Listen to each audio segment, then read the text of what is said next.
Welcome to the Cup of Joe Show, where we explore the journey of recovery from alcohol and drug addiction.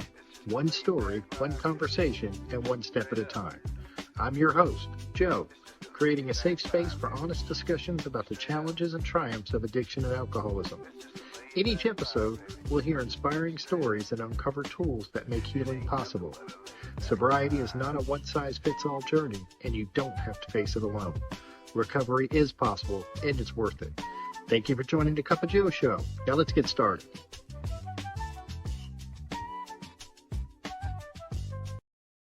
Hey, everybody. Welcome back to the Cup of Joe Show. I'm your host, of course, Joe. And today I'm excited to have my friend, David T. David T's been sober since July 2nd, 2018. He's married and a proud bonus dad, and is anchored by a small immediate family and surrounded by a much larger extended family through his wife.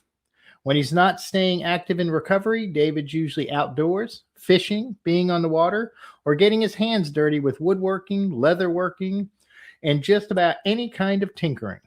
His home is full of life, thanks to a lively mix of pets, including dogs, cats, fish, and even a snake. Service has been a cornerstone of David's recovery from early on, and it shows in the way he lives. Steady, hands-on, and always willing to give back. His story is a great reminder that recovery isn't just about staying sober, but about building a meaningful, grounded life. So grab a cup of coffee, settle in, and let's get into it. Hey, David, how you doing today? I'm doing well. And yourself? Not too shabby. Well, thank you. Thank you so much for your willingness to come on the show. You're very welcome. It's a pleasure. So, tell me, what was it like growing up, David? Oh, man. So I always say fairly normal. I guess that's a subjective kind of word. Fairly normal Oak Ridge existence. Now, my parents did get divorced when I was pretty young, but there was no craziness going on in any way that one could imagine, really. Both were in the picture still.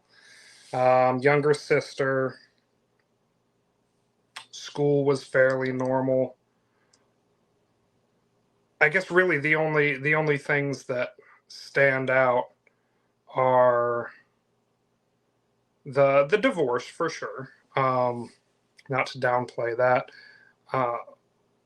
But just moving to Oak Ridge at an early age.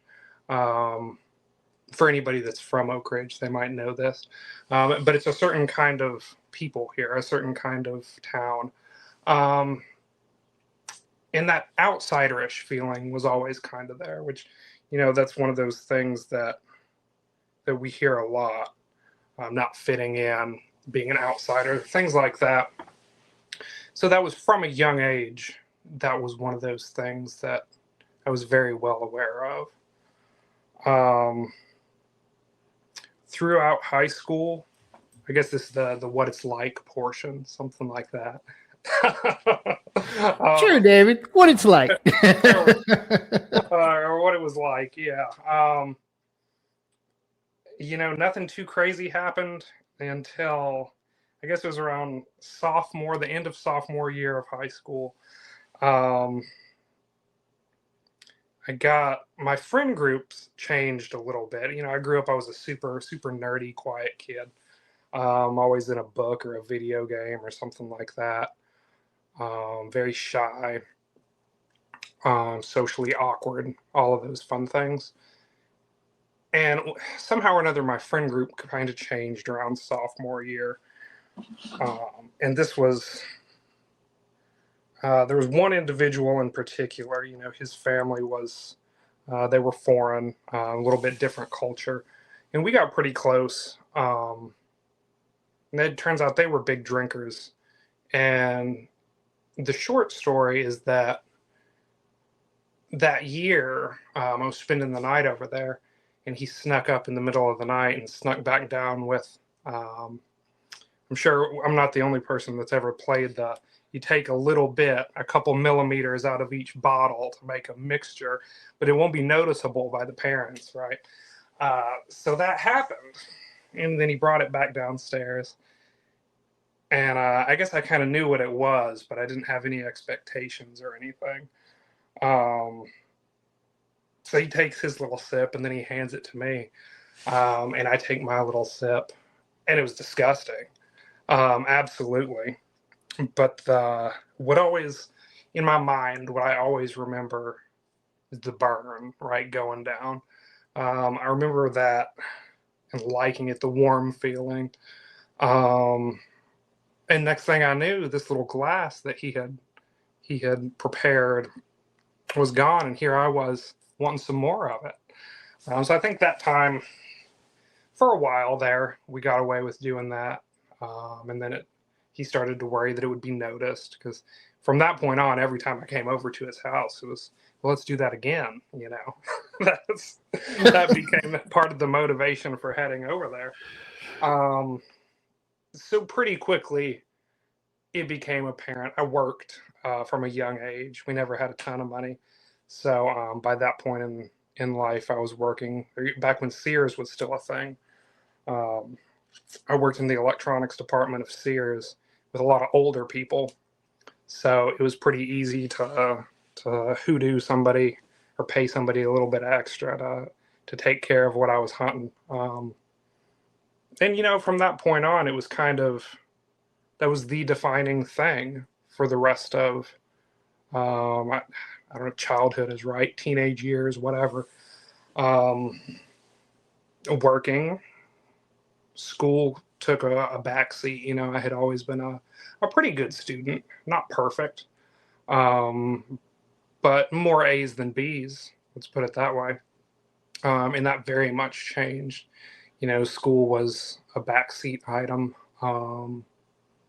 I worked and partied, you know. That changed. What partying looked like changed a little bit over the years, whether it was with people or just slipping around, hiding, doing it myself. But for the most part in those years, it was still a social thing. So What was the feeling like around your family with drinking? Was there anybody in your family that, like, was it normalized in your family? Did it just not occur? Or that's a good question. It was, well, there's kind of some mixed views in my immediate family. There was just my mom, my sister, and I. And it was pretty normal. My mom wasn't, and of course, I can't qualify anybody for anything. But I would say that my mother never had a problem, does not have a problem now. But she definitely had fun back then. So it was pretty normalized. There were definitely plenty of times where her collection was the one with a couple millimeters coming out of each bottle. So I mean, I guess it was pretty normal. It wasn't a big deal, but there was no real issues there, not from her or my dad's side that I'm aware of. so it's just, did now that you've come clean with your mom and the millimeters, we may have to make amends to her and give her back what was missing. I'm just kidding, David. That was no, that time is long since passed. just bad joke. Sorry, people. So you're in high school and partying is becoming more and more. Is that fair to say, more part of your life and more importance, I guess? Absolutely. Yeah, that's very fair. One might almost say that it's more of what I revolved around at that point. In one way or another, there was a lot to it. At that point, it wasn't just about getting drunk. There was the other things we hear about in the rooms. You know, it made me, or from my perspective, it made me more likable. I could talk to people better, especially girls, all that sort of thing. Less awkward. So that played a big part in it, I guess. But in one way or another, I pretty much revolved around it by the end anyway. What did was there anybody that noticed at this point? Did anybody say anything to you about, hey man, you might want to slow down? Or there was one guy, and he stands out because he was one of those from back when I guess the nerdier days, the younger years, that he kind of stuck around when even through my new interests, you might say. And I will never forget one of the things that when I look back and I'm like, man, that should have been a red flag. I don't know if it was junior year, senior year, somewhere in there. We were it was a bunch of us over at someone's house. And I was fooling around. I was pretty well toasted. I was fooling around and I picked something up and I just kind of tossed it at him. Not with the intention of having fun, like joking around. But I tossed it pretty hard, and it hit him square in the forehead. And he came after me, ready to go. And it was one of those things. I was like, man, he never let that go. And looking back, I can see why I was kind of an ass at the time. That characterizes most of my drinking career. Is kind of an ass, but yeah, he did. He had some choice words for me, and at the time, it was just kind of shrugged it off, moved on with life.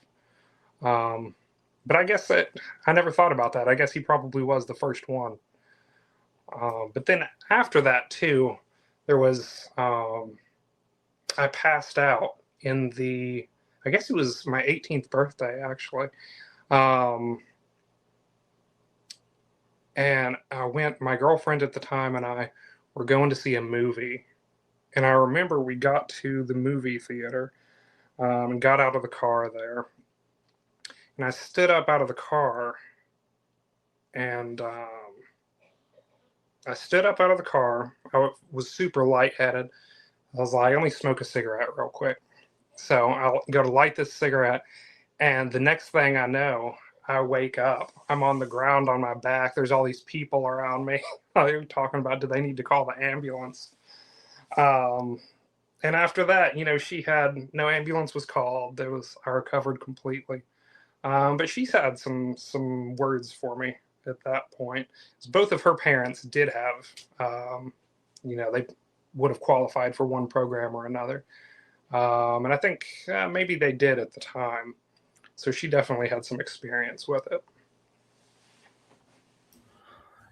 Yeah, so I kind of, it's when you look back, like I know for me too, Dave, like I look back and I'm like, yeah, I never thought about that, but that really wasn't normal. Not everybody was doing it, So you graduate high school. What did you do after high school, if you don't mind me asking? Yeah, absolutely. So the plan had always been, for a long time, college was the plan. What I was going to major in changed a couple times. At one point the big one was marine biology. I was always into that. And then I started thinking about what would be a little bit easier. It turned out I didn't like science and all the labs and stuff as much as I thought. I wanted to go play with the fish, right? Not sit in a lab and do all of that stuff. So believe it or not, what I settled on, literature was another big thing for me. So I made up my mind I wanted to be an English teacher. And I went to one of the local community colleges here. In the first semester, it became super evident that I was just not interested. I had graduated high school. Felt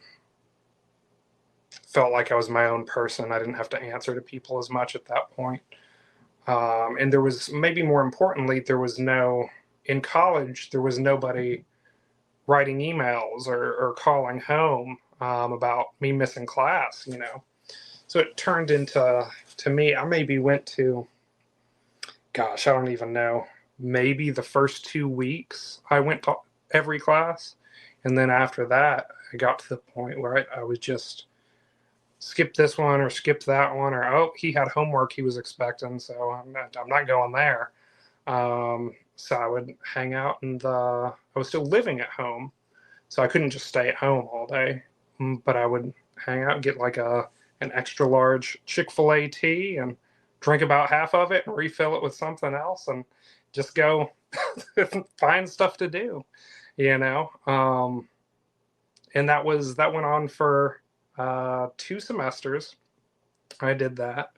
And at that point, the letters started showing up about scholarships. It was all one of those scholarships. I don't know if it was Hope or what at the time, but I was pretty much entirely based off of income scholarship stuff, and those started going away. So I'd always had this backup plan to, if college didn't work out, there was always the military, right? So college wasn't working out, and I had to figure something out because there was no money, and the scholarships were going away. So I had to figure out something to tell my parents. So I go down. I went, I guess the first time or two I met with the recruiter, they didn't even know any of this was going on. So by the time that they caught wind of it and they asked, I was able to present like, well, you know, I've been meeting with the recruiter down at the Army place. I think this is what I want to do with my life. School's just not for me. That whole spiel, right? And that was it. You know, we have, it's funny when as soon as you said, like, I didn't like science, I was like, I can't, I started out, I wanted to be a physical therapist when then I realized, like, I took my first chemistry class and I was like, this is not for me. I can't do this. You know, there's no way. And I too was on, back when I went to, when I was there, I'd gotten Pell Grants, which is all based on your financial need, because we didn't have a whole lot, and I lost all of that stuff. Spent 6 years at a 2-year school, so probably should have joined the military, to be honest. I mean, I look back on that and I was like, I was so immature. And so you joined the Army, is that what? Yes. 2000, I guess it was the beginning of 2011. I left basic training in Fort Sill, Oklahoma, the middle of the winter, and that sucked. It was made to be notable for me because at that point, that was the longest since I was introduced to alcohol and the things that sometimes go with it. That was the longest that I had been without that. But there was so much going on that it wasn't really, the days just flew by. So there wasn't really a lot of time to think about that or stress about that at all. I left, went to, from there I came back for a brief amount of time, went to job training after that. And from there, my first duty station was in Alaska, right outside of Fairbanks. That was, I guess, the summer of 2011. Once I got there, I should probably backtrack and say that the girl that I was dating at the time when I passed out in the movie theater thing, we also got married in between all of those things. So I moved to first duty station, Fort Wainwright, and she followed not too long. There was paperwork. There's a lot of paperwork for things like that in the military. So it ended up being a couple months, but then she followed me up there at that point. Once I got there, people say sometimes that the military has like a drinking culture. That's not specifically the Army, even though that's where I was. And I guess that's, to a certain extent, that's probably true. But not that many people drank like I wanted to drink. When I got there, I was 19, maybe 20. I guess by the time I got to Alaska, I was 20. And at that point, I was, I could do anything I wanted, in my mind anyway, short of buying anything myself. But I was looking, I expected it to be one big party, right? And it wasn't starting off. So to me, that was kind of, I don't know if disappointing. It was kind of disappointing.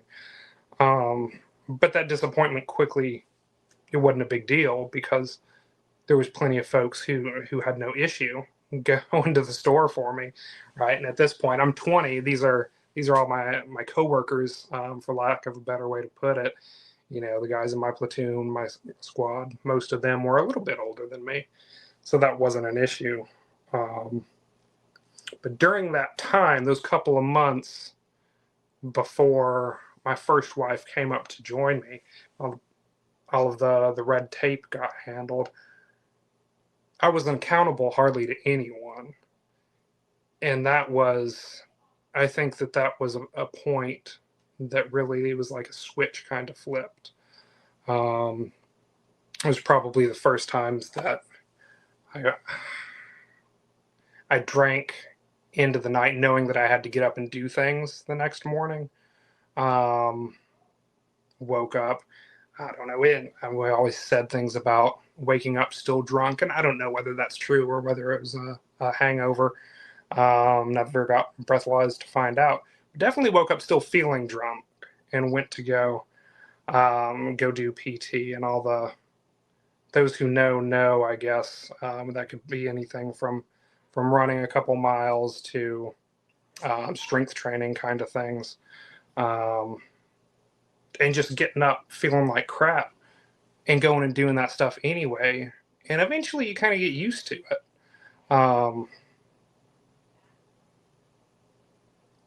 At that point, when my wife joined me up there, things calmed down a little bit.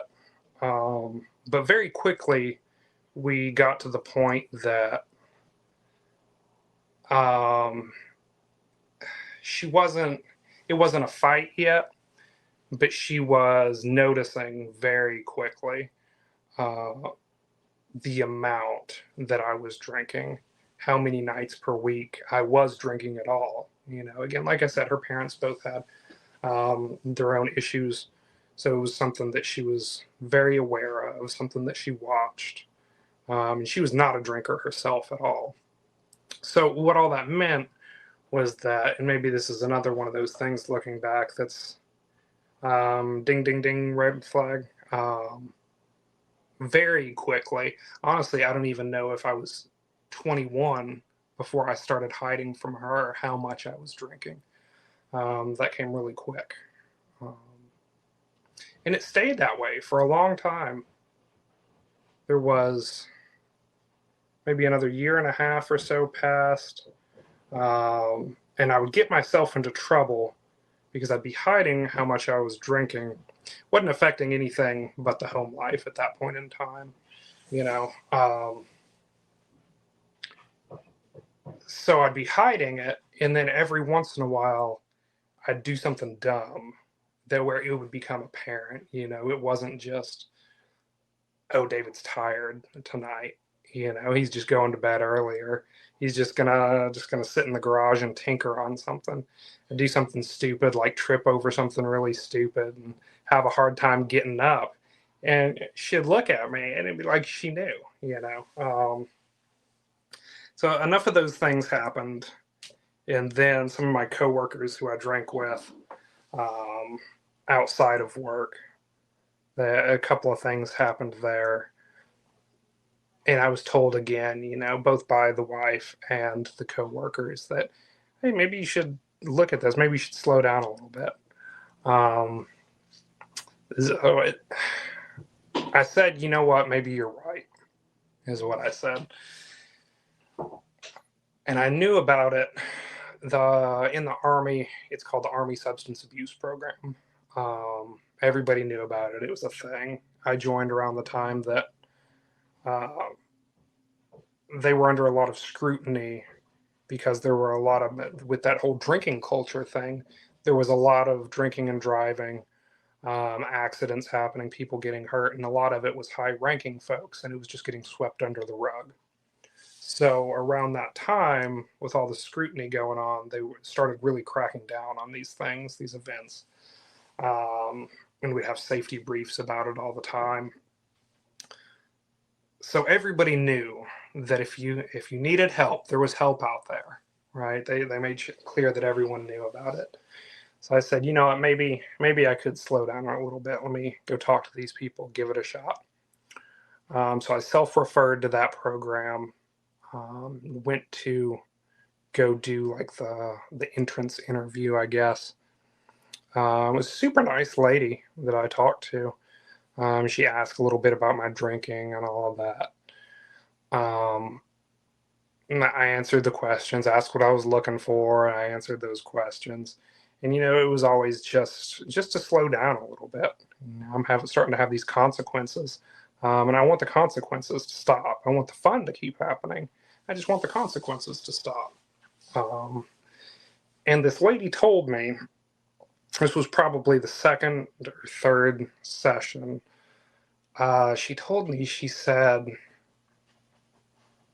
you know, in all likelihood, you'll never be able to drink again. Man, she told me the wrong thing.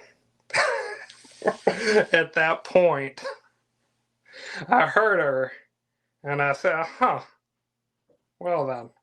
So I had already been accepted into this thing. You know, it's not a program that just anybody can do. You have to go and you have to qualify. And then they have to tell your command that, yes, we think this guy has a problem, and the command has to sign off on it. So all of this had already happened. So I was stuck, minimum of 90 days that I had to be in this. It was an outpatient deal, but I had to keep going for this minimum of 90 days. But she lost me right then when those words came out of her mouth. I was like, this is not for me. This is not the program that I want. So just like we say in the program today, we say fake it till you make it. Well, that's exactly what I did back then too. I faked it until I graduated. I don't think that's what they mean by that, David. I'm just saying that was. No, not at all. But that's what happened. Yeah.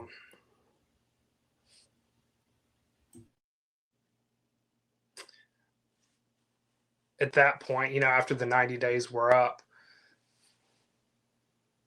well before the 90 days were up, I was back to it again. I had went. It was probably a total of maybe 2 weeks, ish, that I stayed away completely.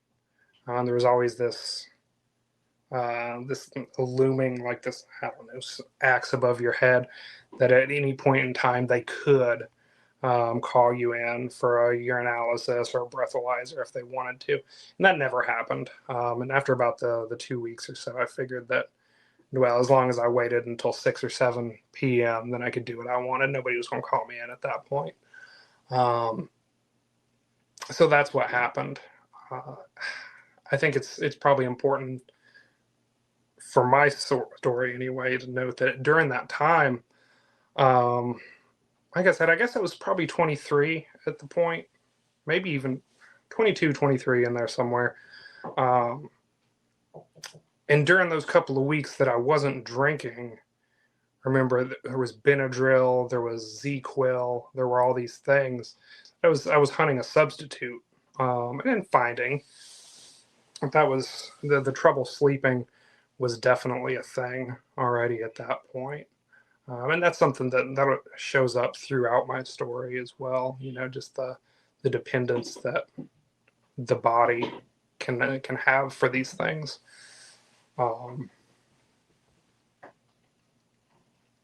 from then on, the rest of my time in Alaska was we had a couple exercises where we went.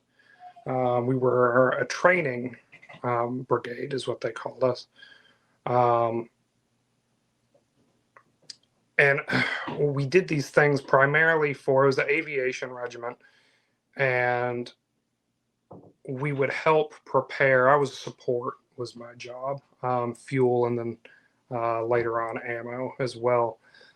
But we were support, and we never were deployed anywhere. We would go to these training exercises and help these aviation units get ready, and then they would go do their thing, and so on and so forth. So other than these training exercises, which would be, 3 weeks to a month at the most normally, it was pretty steadily.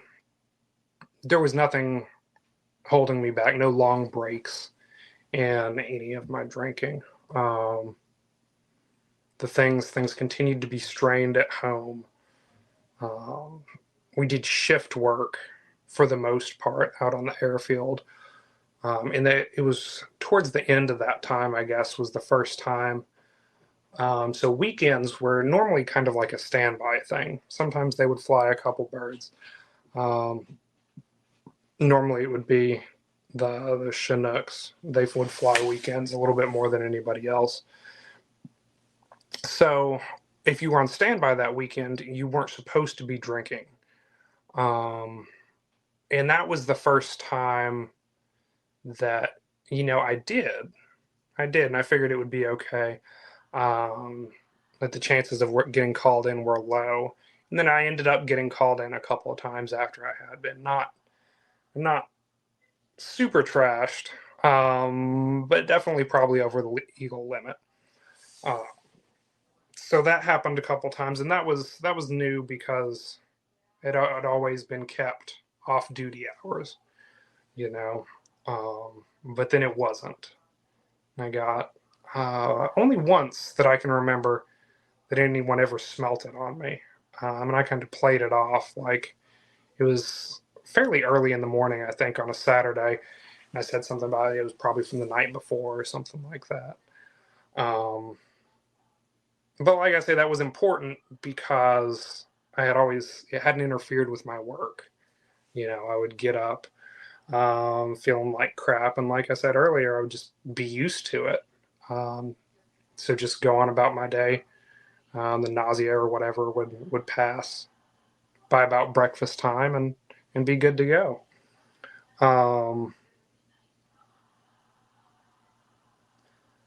So after that, my next duty station was Fort Bliss, Texas. So left, we drove from Fairbanks, Alaska down there. We stopped in Washington State for a little while. There was some family there to visit, but we drove the whole trip and ended up making like a 2-week road trip out of it. And down through Canada it was interesting. It was an experience. It was one of those things that I think people dream about, making a road trip like that up through Canada and going to see all the places. And it's something that I would love to do again sometime. But I don't have many memories. I've got a couple pictures. I don't have much memory of it because most of it was, that part of Canada was pretty rural for the most part, the route that we took. So as far as finding liquor stores, and then making it into them and back out of them without getting caught on this trip by my wife, B, it was a pretty stressful time for me. There was not much of the scenery going on. I'd take pictures and should take pictures. And I remember that there were some pretty tense times when, I wanted to keep driving and she wanted to stop at this cute little town or whatever.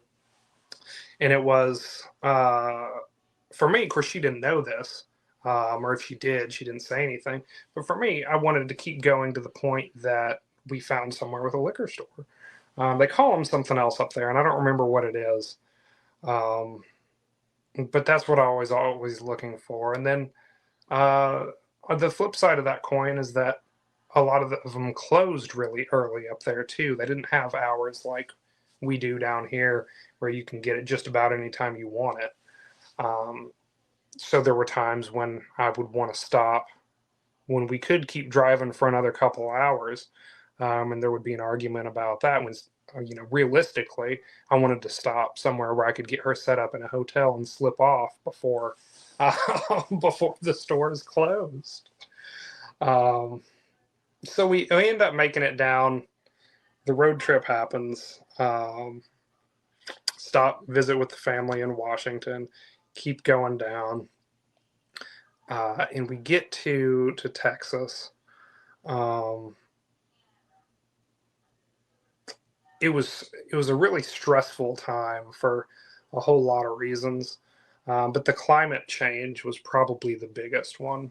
In October in Fairbanks, it was snowing, hovering right around freezing daytime temperatures. And then we get down to El Paso in October, and it's like 95, 96 or something like that. Like, I can remember just being miserable. I would go, we were in a hotel at the time while we were house hunting. And I remember leaving the hotel to go sit in the car with the AC on because of how crappy the AC in the hotel was. And it was just, I was not made for it. It was terrible. But we ended up finding this place. Moved in, got settled with the new unit, all of that. And nothing really out of the ordinary except for my drinking at that point. At this point, I was starting to make a lot more of those mistakes, tripping over stuff, falling asleep in really weird situations, things like that, where it became evident to her that something was going on again. She would find it, when I thought I was being slick, hiding, I'd have like a pint of this, a pint of that. And I would just hide these little empty pint bottles all over the place to dispose of later. And I would forget where I was stashing them, right? So she was forever finding these little freaking pint bottles that I had stashed all over the place. And it was always a fight. She would have people come, like high school girlfriends and stuff like that would come to visit us. And I would make a fool of myself, embarrass her. And things like that. And eventually she, I couldn't tell you at this point how long it was until this happened, but she came and she said she'd found an internship in Washington where it was her side of the family up there. And she was thinking about checking it out. And I was supportive of that. Of course, why not? Get out of my hair. So I was supportive of that. So she leaves, goes and does that. Time passes. I don't know how much time it was. It was probably just a summer thing. And around the time that she would have been coming back, she decides that, I think I'm going to stay up here for a little while. More power to you. Because the whole time that she had gone, what really happened was I had that freedom again from when I very first moved, that freedom that I wasn't accountable to anybody, and I could do whatever I wanted, whenever I wanted. And that's exactly what I'd been doing. There was no hiding the pints anymore. There was empty fifths in the trash can. There was a handle of this there. There was all of this. And the place was a wreck. The house was a wreck. And she had taken we had 2 dogs and 2 cats at the time. No, that's not, excuse me, 2 dogs and 1 cat. The dogs she had taken with her because when I had to go out for like a week at a time training or whatever, dogs just wouldn't work out. But the cat I kept. It was her cat. So I had the cat, she had the dogs. And it's a miracle at that point that I was even taking care of the cat. I was keeping on alive. Wasn't paying bills, wasn't doing any of that. I was still going to work, still performing well. I was always a high performer. Until the end, that is. I was always a high performer. I was good at what I did. And I knew it. I was that the ego was real there. But anything outside of work was it was a crap show at that point. Yeah. The bills weren't getting paid, and eventually they got an eviction notice put on because that's what happens. You don't pay these people rent. Landlord wants their money. You still don't pay it. Then you get an eviction notice. So I said, okay, let me see what I'm going to do about this. And what I did was I got on Craigslist. This was back when Craigslist was still a thing. Found a room for rent. And I took a weekend and I packed up the house, didn't say a word to the landlord, and just boom, gone just like that. Wasn't the first time that I moved. There was a couple of different rooms for rent going on there. And they ended up ending, those relationships ended for different reasons. Sometimes it was stuff that I did. Sometimes it was instability in the renter's life going on. But there was a couple of strange situations there. None of them were good. So did you ever think like, well, my wife is on an internship and now you're kind of homeless, really, if you're going from place to place, and not really having a stable home. Was that kind of the start of the turning point for you, or was it just the beginning, so to speak? No, that was just the beginning, Joe. It's funny that you ask, because on the last of these little roommate kind of situations, she hits me up and she was ready to come back, right? She was ready to come back. And at this point, I guess it had been, I don't know, a year and a half or so. She was ready to come back to El Paso. And I was like, well, I don't know if now's a good time. So that's fast forwarding a little bit. But you brought it up, so I had to make sure that I got that in there. During all of this time, also, at some point or another, I ended up starting to drink at work. The drunk-a-log in its entirety there, I can probably skip through. But we got to the point where I was towards the end there in El Paso. I was drinking from the time that I woke up in the morning, all throughout the work day, till the time that I passed out in the afternoon or evening or whenever it happened. Because of the relationships that I had built by, like I said, being a high performer, and because of how good I was at what I did, I was given a lot of grace during those times that I shouldn't have been afforded, but I was. So I got away with that kind of behavior for a while. Not that everybody knew about all the drinking, but the showing up whenever I wanted to.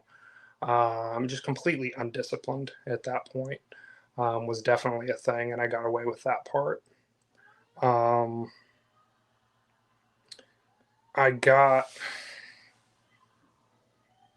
this, the beginning of the end down there anyway, I guess, was the drinking at work continued to the point that I was leaving, not even at normal time. I was leaving early. I was trashed is what it was. And I was starting to feel sick. It was probably about 4 p.m. or something like that.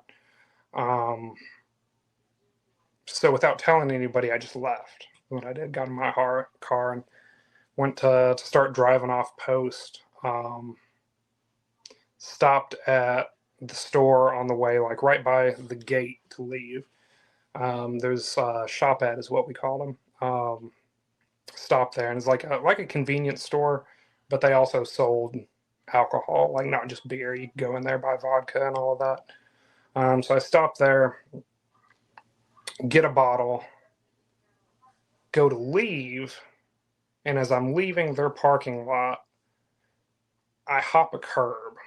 I was so messed up. If I noticed at the time, I don't remember noticing. But I did it so hard that I popped 2 tires on the car. And it's funny because at the time, for a long time, I held on to a resentment against this dude. There was some little lieutenant, young and fresh out of OCS, that seen me leaving and seen me do this and continue driving like that. So he called the MPs. I didn't know any of this was going on. I didn't even know my 2 tires were out. So I go out the gate and proceed to head up the on-ramp to the interstate. Right. I don't know how far down the interstate I made it, but they eventually caught up with me, arrested me, took me to wherever they took me. My platoon leader came and bailed me out at some point that night. I have no idea how long I was there. I was just completely gone, right? So this also transpired while this was before my wife had decided that she wanted to come back too. So at this point, I had this DUI experience. I had moved around a couple of times. And I'd never fixed my vehicle at the time from this. You can probably imagine that if you drive a vehicle in that condition, anywhere close to highway speed, a decent amount of damage gets done. And that's exactly what happened. I never got that fixed, so I was relying on other people for rides. I was doing this roommate thing. Got this DUI going on. So it was not the way that I worded it, but just one excuse after another as far as why she couldn't come back. And around that time, they were talking, the unit we were gearing up to deploy at that time. So they come to me and they were like, all right, we've got, I mentioned earlier about the consequences and them cracking down on DUIs and things. And the short version of it is we've got to get this together one way or another. You can go and do, earlier I had been to an outpatient treatment thing, the ASAP program. They also did an inpatient thing. And the options that I were given was go to the inpatient thing, get it together, and go with the unit, or get out at the time. And it was, this was about maybe 18 months before I was supposed to, my ETS, time to get out of the military was anyway. So I told these people, I was like, I don't need that. I don't need to go to your thing. So whatever. If you're going to let me go, just let me go. They said, okay, started the paperwork. And that's a lengthy process as well. So I was just kind of floating almost at this point in time. Still drinking every bit as heavily. Still no vehicle. Still sleeping on a couch. Everybody started getting ready to leave. So at that point, it was kind of in a oh crap scenario, because these people that I'd been relying on, they were all deploying, right? There was no more charity to be had, really. So I got the lady who was in charge of the barracks at that time. As a married soldier, I wasn't supposed to have a barracks room. But she had been one of my soldiers at one point. And we knew each other pretty well. So she snuck me a barracks room, got me set up there. and somebody else had left me. Well, it was actually two different people had left me sets of keys to their vehicles, right? So I was still floating a little bit, but I was doing okay in my mind. It's the insanity of that, looking back at it now, but I was still doing okay in my mind. Though there was no rock bottom there. One thing led to another. The paperwork finally got done. So I started trying to figure out what I was going to do with my life at this point,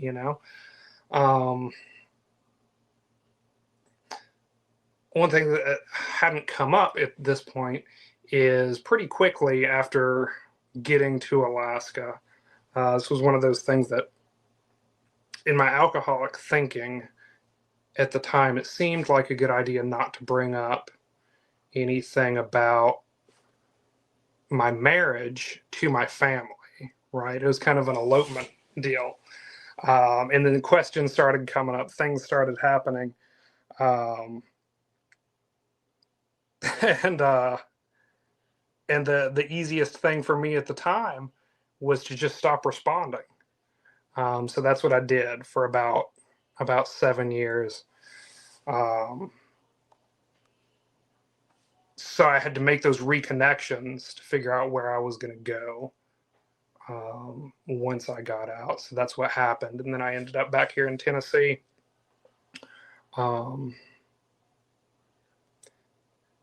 At that point, I still probably had about 4 or 5 months of drinking left in me.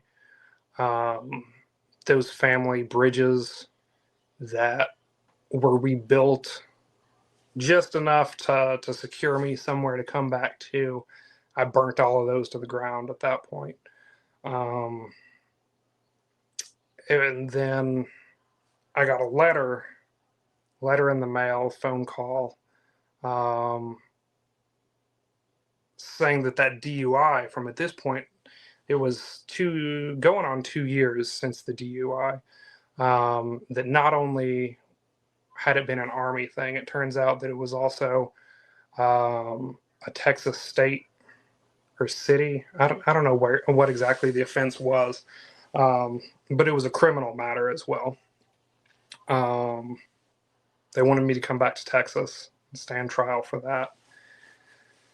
Told them that I would, and then I proceeded to get drunk and miss my flight to get down there. So I got failure to appear there. And like any good alcoholic, I decided that ignoring that problem was the best way to handle it. That went on for a while until eventually they showed up. They had their warrants. They had their buddies to help them with the warrants. And I got picked up off of that. And my mother, God bless her, worked out something with the judge here in Knoxville to get me released in judicial custody to her, while awaiting time to stand trial again. And this was again down in Texas. So we go down, I go down to stand there before the magistrate. It's funny the way they do it down there. It was a federal magistrate, because it happened on federal property, so it became a federal crime at that point. And I've said all of this, and it's been kind of long-winded, but it's all coming to this point where in some of the literature that's out there, it talks about us getting drunk at just the wrong moment. And this is probably the defining part of that, is the morning. It was a Monday morning, and up to this point, I was still drinking every bit as heavily as I could. And I wake up probably 4 or 5 in the morning, and I've got a water bottle about halfway full of vodka still stashed away from the night before. So I was still hiding all of these things with the judicial custody. My mom had to travel to El Paso with me. So I get up before her, and I've got this stashed stuff. And I was like, I don't know. I've got this failure to appear. I might have to do some time, whatever. So I can't leave this for her to find. So what am I going to do with it? Everybody who drank like me probably already knows what I'm going to say. But I drank it. It was, I don't know. I couldn't tell you how many ounces it was at this point in time, but it was a lot. It was not one of the little dinky water bottles. It was at least half full. And do that. We go meet the pretrial lady, and she says, "Okay, let's head back here to do some paperwork before the appearance." So we get back to her office, and it wasn't paperwork she wanted to do. She had smelled the liquor on me. They had a breathalyzer waiting. I don't remember what I blew at this point, but I can tell you that it was well over the legal limit, and this was 8 a.m. So they weren't pleased. Neither was the magistrate. When I still, in my current state at the time, I still went before him. He was not pleased. I got 30 days plus 18 months probation. And that morning, that was July 2nd, 2018. That was my last drink. From there, I got released. And it was weird the way they did it. They turned me loose for a little bit. And I was back here in Knoxville, or the Knoxville area. And I started going to meetings. At this point, it had been suggested to me prior to then. But now it wasn't a suggestion. It was, you better go and you better get this thing signed. So I did that it was just shy of 30 days. And I didn't drink. I wasn't interested in meetings at all. I can still remember being on the phone with people just complaining up a storm about this idea. And it was contempt prior to investigation. I had this idea that it was going to be super religious. And I wasn't interested in that. Not whatsoever. It was one of these, I've heard it said before, this idea of being terminally unique. And that describes me very well, as far as if you had the life that I had, you would drink like me, that kind of idea. If you had the withdrawal effects that I had, you wouldn't stop like I didn't stop. All of these things. But somehow or another, I did. I stayed sober for a little bit. 20 whatever days it was.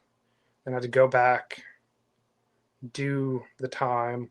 I know it was less than 30 because I can remember being incarcerated at the time and thinking that I was supposed to get my damn chip.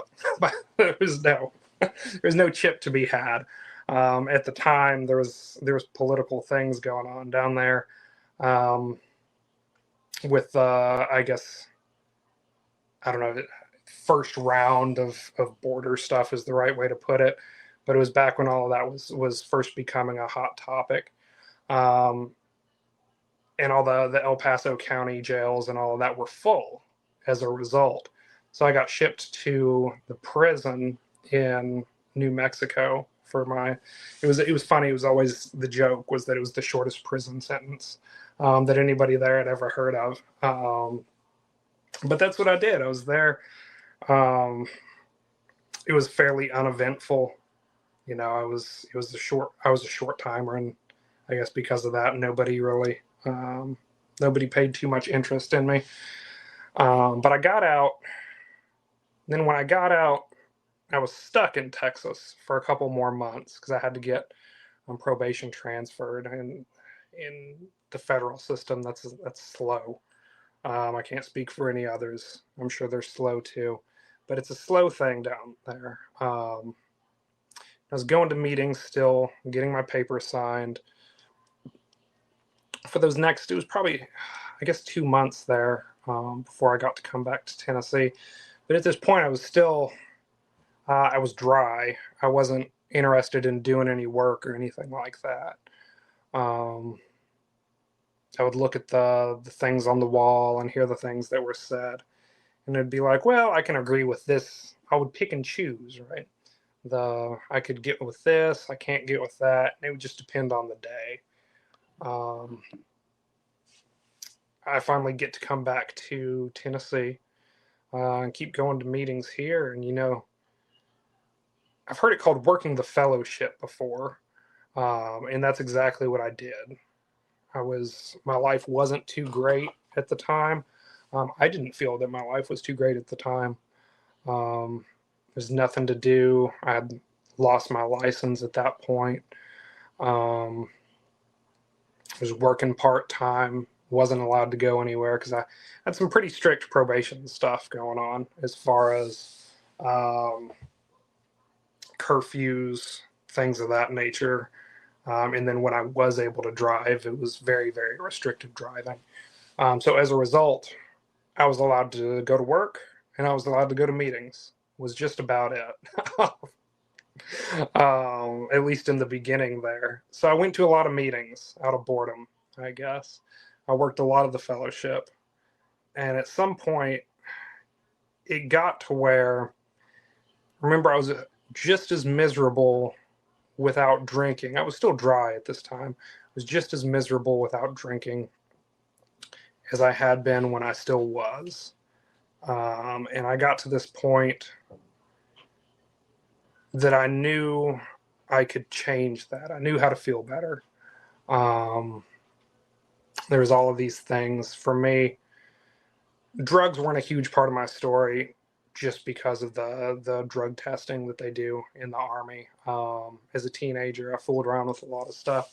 And after the Army, I fooled around a fair amount as well. But for me, it was always mostly drinking. But the point is, I knew how to make myself feel better. But at the same time, I had kind of gotten to the point that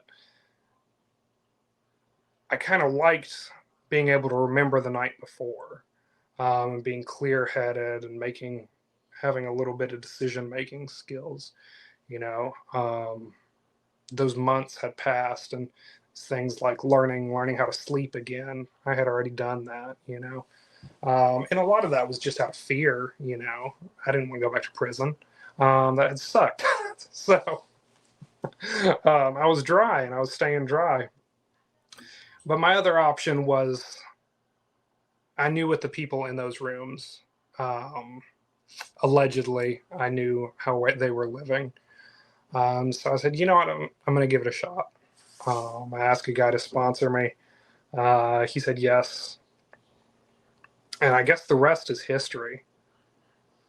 I drug my feet through, as I've said this so many times, I drug my feet through everything. It was the one I had to schedule a meeting with my sponsor to go over my inventory just to finish my inventory. Once I had that date with him down, it was the night before, and I'm like, well, shit, now I got to do it, right? So, same thing with amends, man. I drug my feet. And I was always told that when the pain was great enough, that's when it would happen. And it did. I was blessed. As of right now, I've not been back out. I'm told there's yet, you're eligible too. I have to keep doing these things. But my life has completely changed since then. This has been a very, very long-winded what it was like and what happened. But what it's like now, I guess, is really the important part. And it's completely different, Joe. This life, being able to be of service in a selfless way is something that was completely new to me. That's not the way that I lived as a kid. That's not the way I was always the bad kid, lying, stealing. And then those things, I did the same things as a teenager, did the same things as an adult. doing anything for anyone without getting something in return was a completely foreign idea to me.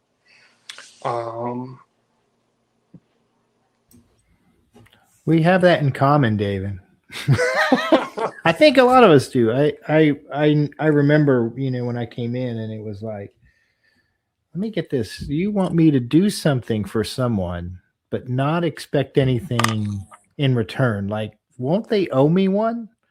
And it was explained like, no, we don't keep score. We don't keep score. And I was like, and that was like a totally new concept. So I understand that, and I love your shortest prison sentence, David. I just think that's great. I would always say that because I had a couple of DUIs, one reduced, but I had to do, some jail time. And I would always jokingly say I had to join a gang for the 48 hours I was in there. It's the only way I could survive. But anyway. So what are some of the good things that have happened in your life since you've been sober? The biggest thing, man, the biggest thing is hard to say because I don't think there is one biggest thing. The first thing that comes to mind is relationships. In the beginning, that was with a sponsor, that was with other men in the program, because I didn't know how to do that. Opening up to somebody, sharing my fears, my secrets, was completely foreign as well. So getting to learn to do that, and those are the relationships that are still enduring. Those are the ones that, not just those, more have come, but when things are going bad, those are the relationships that save my butt. And that's one aspect of it. The family, I shared that it was a little over 7 years. I completely cut out my entire biological family. And the vast majority of those relationships, those have all healed, my mom, that was one of the worst ones, after all the things that I had put her through. We have this amazing relationship today.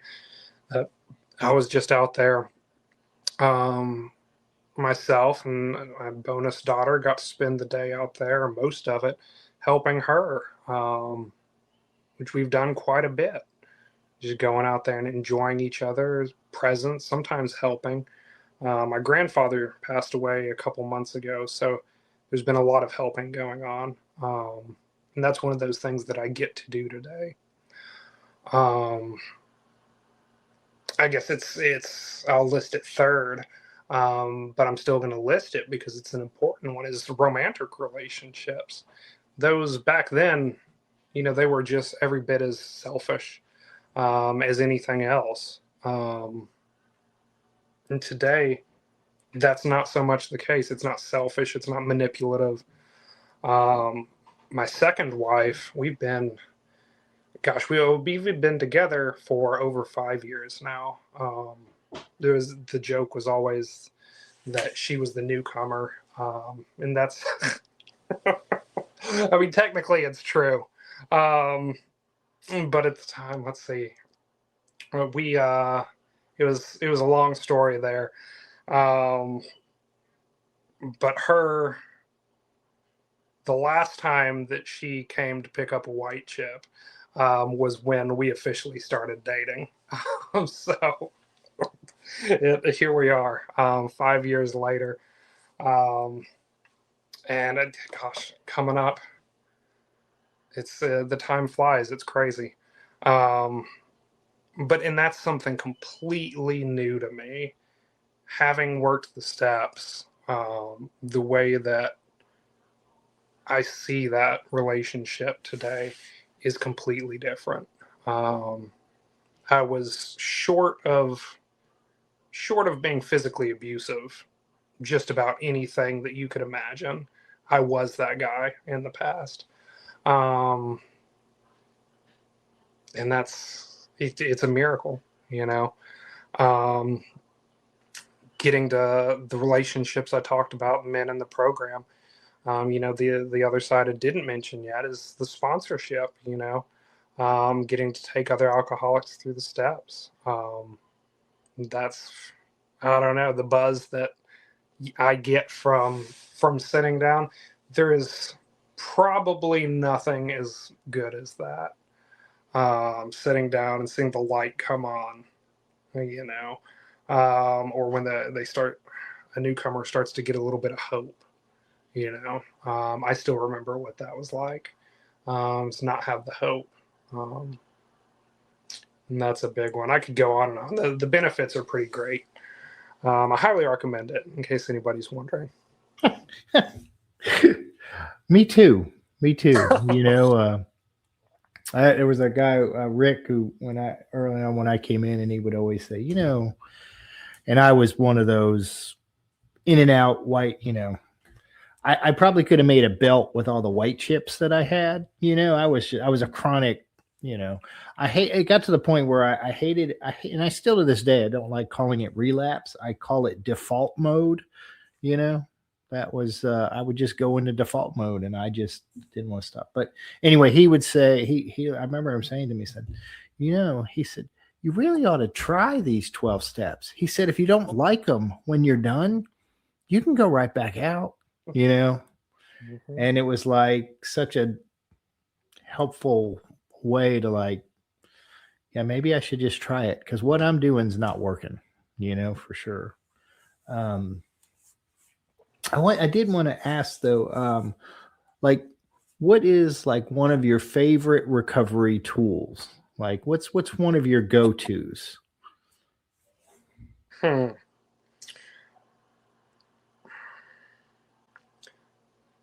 favorite, Joe, that's a tough one. Favorite as far as efficiency and favorite as far as go-to are two different things. Go-to today, I never would have been that. I don't know when this changed, but today it's prayer. That was not the case. I did not come into this thing religious. I don't come from a religious background at all. But that throughout the program, this relationship with a power greater than myself has been pretty amazing. And today I can say that the first go-to is prayer. Inventory is one of my least favorite things to do. It is also one of if not the most effective, for me. Same thing. Another thing that's difficult for me is those relationships that I was talking about. There's still that ego that makes the phone weigh so much when I need to pick it up.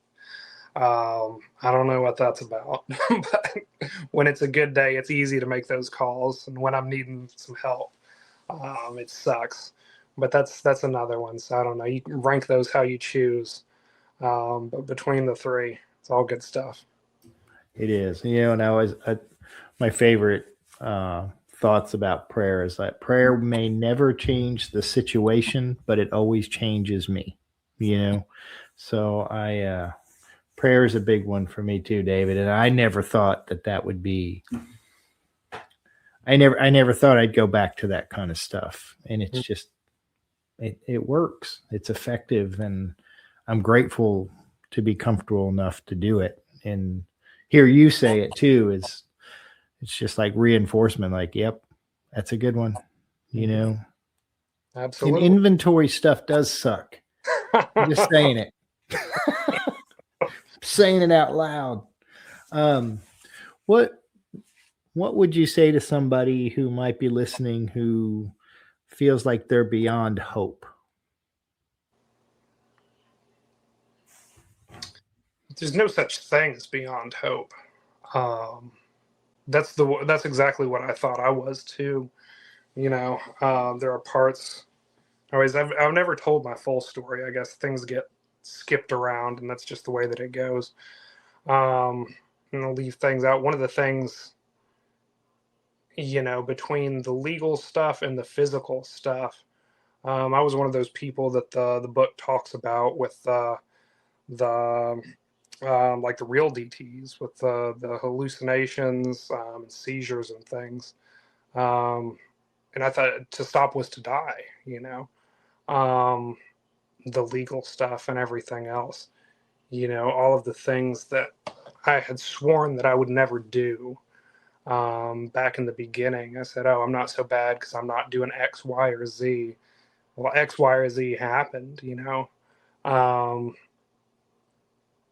it's just crazy.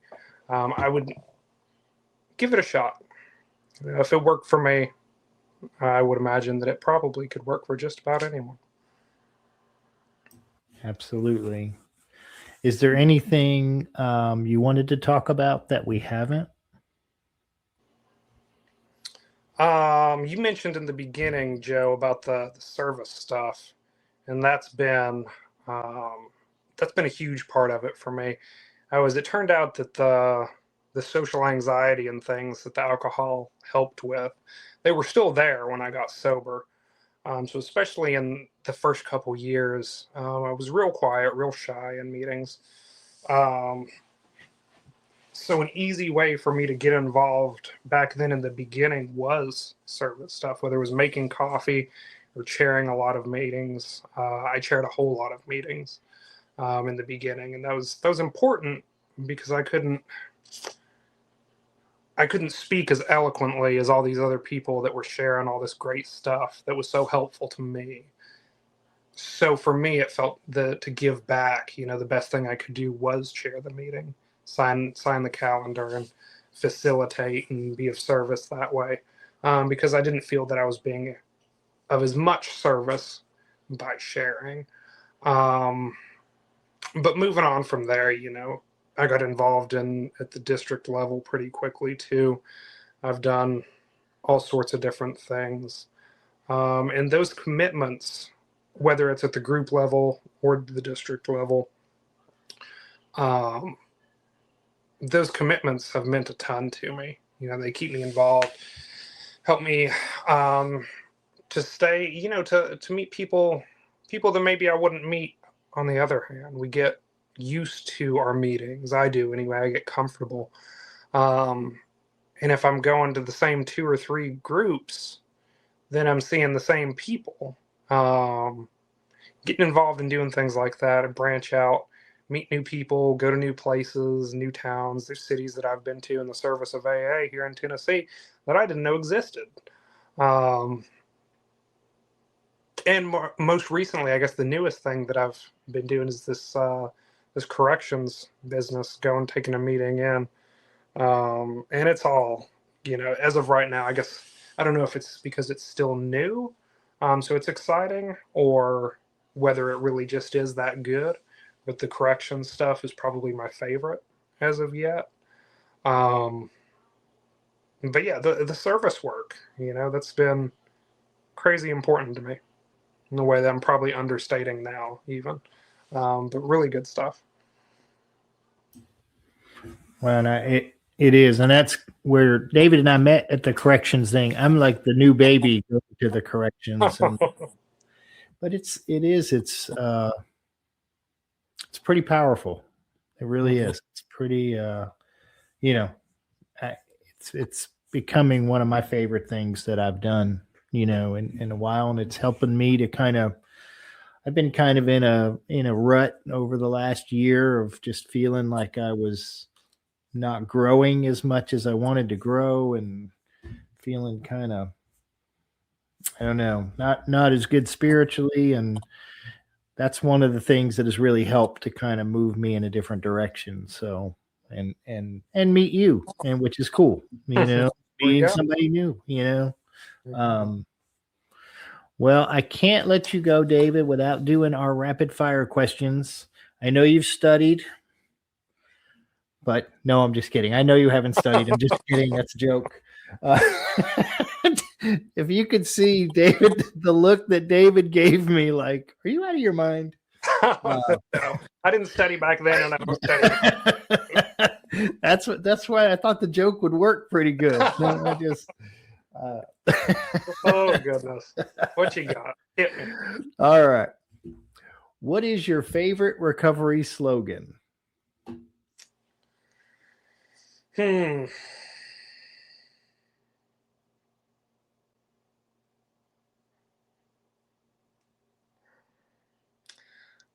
Joe, I don't know if it's a real slogan or not, but the Rule 62 thing.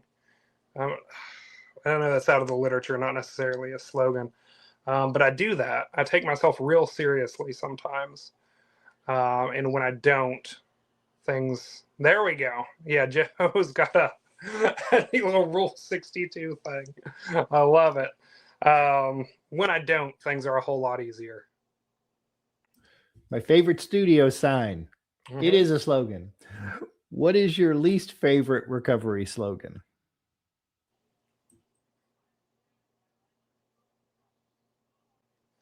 It'll be easy does it. Easy does it, Joe. I've never, I don't know. It's just one of those. It's like, no, I don't do anything easy. It's like go is still the way that I am. That makes me, it's difficult for me to slow down still. That's something that, as a newcomer, I was that way. And to a certain extent, I still am. There are things that I say that drinking ruined for me. And like watching a complete TV show or a complete movie is one of those things. Like I'm got to be doing something. So that one, the easy does it, has never, I understand what it's about. It just doesn't compute up here. What do you think is your sobriety superpower? I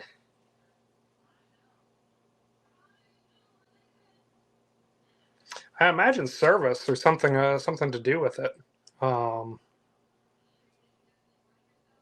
I don't know. There's a lot of people that don't like it. I've heard that a lot. There's a lot of people that don't have the patience for it or whatever. That's not been my experience. So I don't know. If you could say one thing to your former self, what would it be?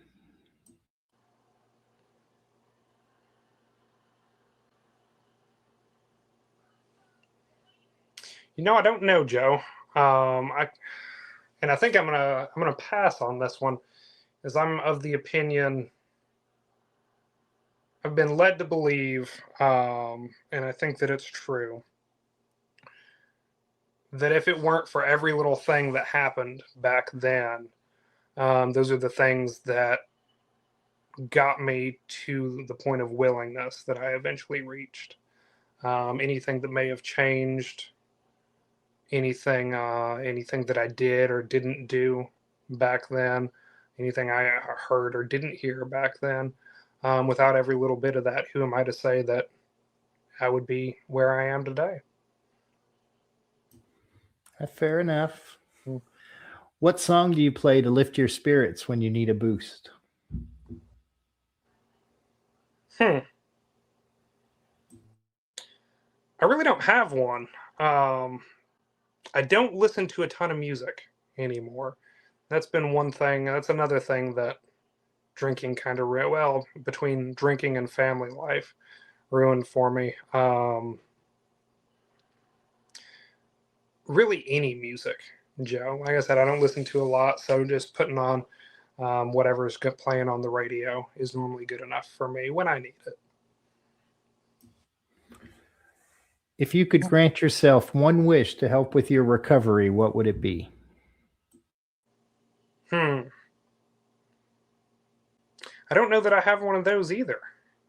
I think that's one of those that kind of falls in line with the previous one that I passed. That, but I guess I already passed on one, so I'll say that everything turns out exactly as it should. I was going to say, David, rule number 62, you can't pass on two.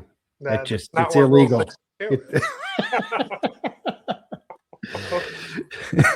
would remind you of Rule 62. I hear you. That's right. What step do you love the most? Third step, 100%. It is a constant struggle, constant companion of mine. I want to take it back. I want to take it back all the time. And I have to keep turning it over. So 100% third step. What step do you love the least? I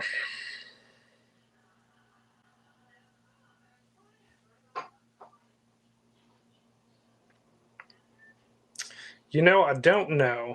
Maybe the third step as well, because it gives me as much trouble as it does. That's probably the fairest thing that I can give you. Although making amends, it's one of those things that you would think you get better with practice as time goes on. That's not, I don't enjoy making amends any more today than I did the first one I made. So that one, probably a tie. We'll go with that. I hear you. What is one of your favorite movies? Well, like I said, I don't watch many of them anymore. I can tell you from way back when, there's a lot. I was always a big Lord of the Rings fan. So any of those, that's a good one. The Departed is another good one. If anybody that hasn't seen that should look that up. Fight Club, weird. There's all kinds of weird movies from way back when. So those were good ones. Definitely good ones. And finally, if heaven exists, what would you like to hear God say when you arrive at the pearly gates?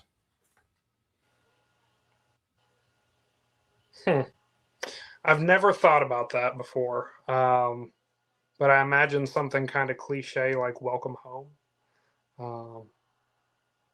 Yeah, something like that. That'd be pretty cool.